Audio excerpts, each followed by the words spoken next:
Good morning, everyone. We are the Group 2, and our topic is corporate commitments to nature have evolved since 2022. This is the highlights from McKinsey's Agriculture Practice Analysis 2024.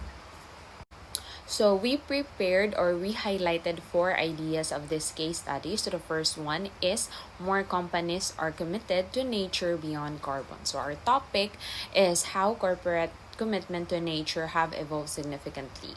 So reflecting onto a growing recognition of the healthy ecosystem play in business and for the long-term success as well. So for the example is this is the Unilever. So it is one of the largest companies consumer goods and has a long prioritized sustainability. So their first innovation is their product where they develop eco-friendly products with sustainable ingredients and reducing environmental impacts. So I will show you some of the Unilever sustainability packaging. So that is just one of the companies or bigger companies that are practicing sustainability. And you can also visit their page to learn more about their sustainability practices. So the second one is six planetary boundaries exceeded by 2023, highlighting urgency. So the six planetary boundaries are climate change, biosphere integrity, land system change, fresh water use, biogeochemical flows, and the ocean acidification. So this six strengthens the global stability and economic stability. But the corporate commitment emphasized to solve it to sustain the global culture and to restore the balance for future generation. So here are the three global frameworks. First is the Kunming Montreal GBF or the Global Biodiversity Framework. It reflects on the urgent need to protect biodiversity. The second one is the Task Force Nature Related Financial Disclosure or the TNFD. International initiative established to develop financial institutions and investors to assess the impacts on nature. The last one is the Science-Based Target Networks or the SBTN. So it is an international initiative that develops and promotes SBTN or the Science-Based Target Networks, helping companies to protect and restore biodiversity and its ecosystem. So how corporate reporting shows broadened commitment since 2022.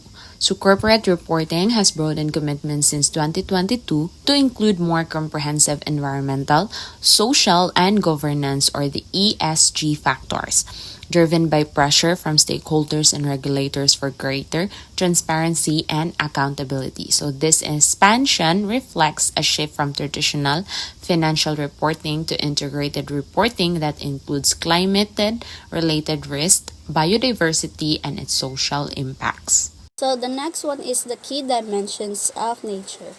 So companies are expanding their sustainability focus beyond carbon to include six main dimensions of nature that reflect their broader environmental impact. So we have the carbon, so it is a cutting greenhouse gas emissions and achieving net zero targets.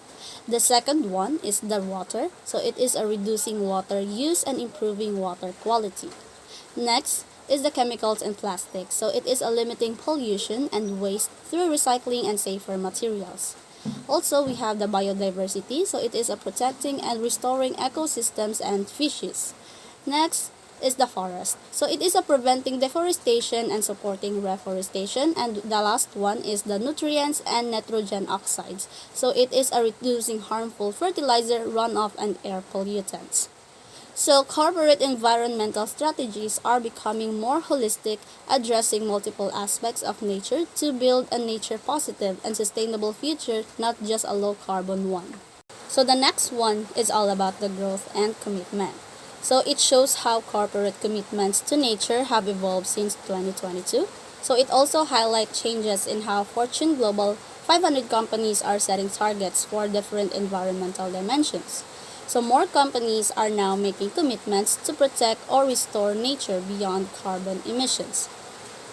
we have the biggest growth areas is first the biodiversity. So increased the most from 6% of companies in 2023 to 12% in 2024. So this rise follows the 2022 Kunming Montreal Global Biodiversity Framework, which set 23 global biodiversity targets for 2030. So the chemicals and plastics also saw strong growth from 22% to 28%, influenced by new extended producer responsibility or EPR laws in the US and globally. So in stable areas, carbon commitments stayed very high around 94% but showed a little new growth since most companies already have a net zero goals. So other dimensions like water, forest, or nutrients. So water and nutrients showed smaller changes while the forest targets remain relatively low as 15%. Companies are broadening their sustainability strategies. Biodiversity and plastics are emerging priorities while carbon remains as the foundation. So in continuation to the corporate commitments to nature that have evolved since 2022, I am now discussing to you the sectoral and the regional trends. So this compare how different sectors are progressing in setting nature-related targets such as environmental or sustainability goals. On the other hand, shows sector by sector progress, gaps and trends and sustainability commitments so stakeholders can see where leadership and challenges remain. So in sectoral trends, the manufacturing sector leads in setting multiple nature-related targets, showing steady growth compared with last year. Also, construction and buildings, as well as retail and services, also grow significantly. Though many companies in construction still have no targets at all, they suggest progress and concentrated among firms already engaged rather than newcomers. In contrast, transport and trade declined in the number of companies with three or more targets.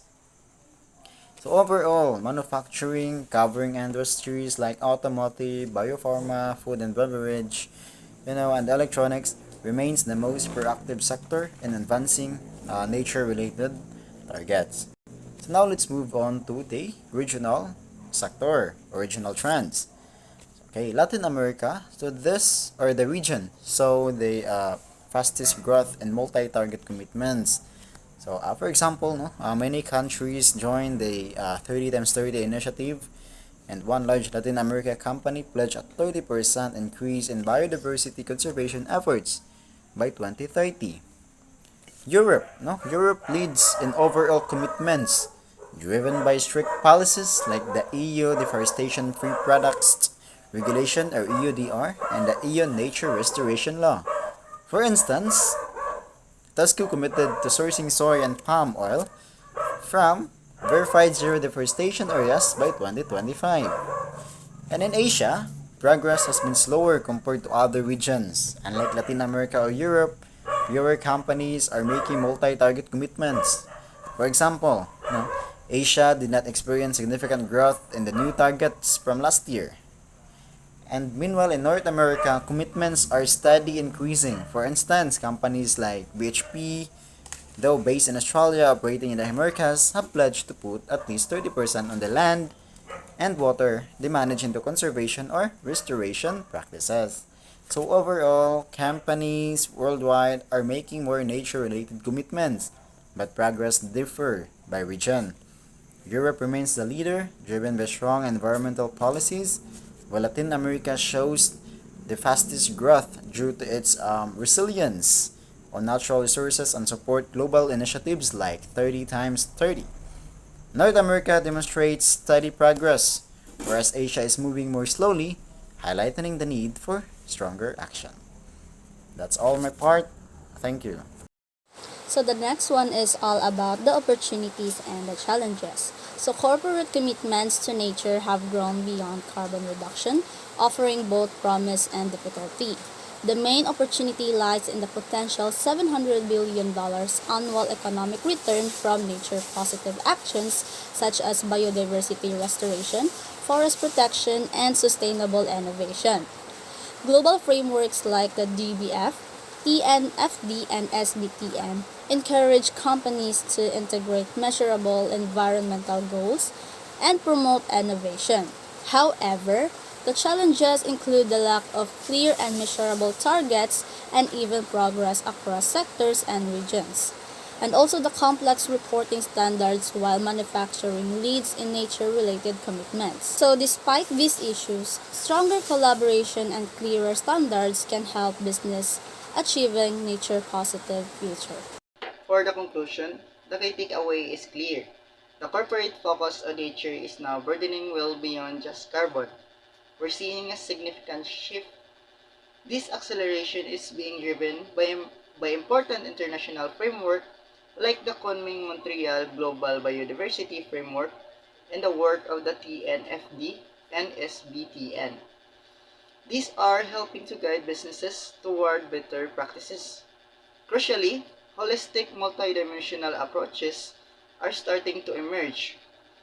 Companies are realizing that issues like water, biodiversity, and plastics are interconnected and must be tackled together. The good news is, there is a massive opportunity with the potential for a 700 billion annual return from natural positive actions. Ultimately, the private sector has a central and a vital role to play in achieving a nature-positive future for all of us. This isn't just about the risk mitigation. It's about seeing a vast opportunity for a value creation and a more sustainable planet. Thank you.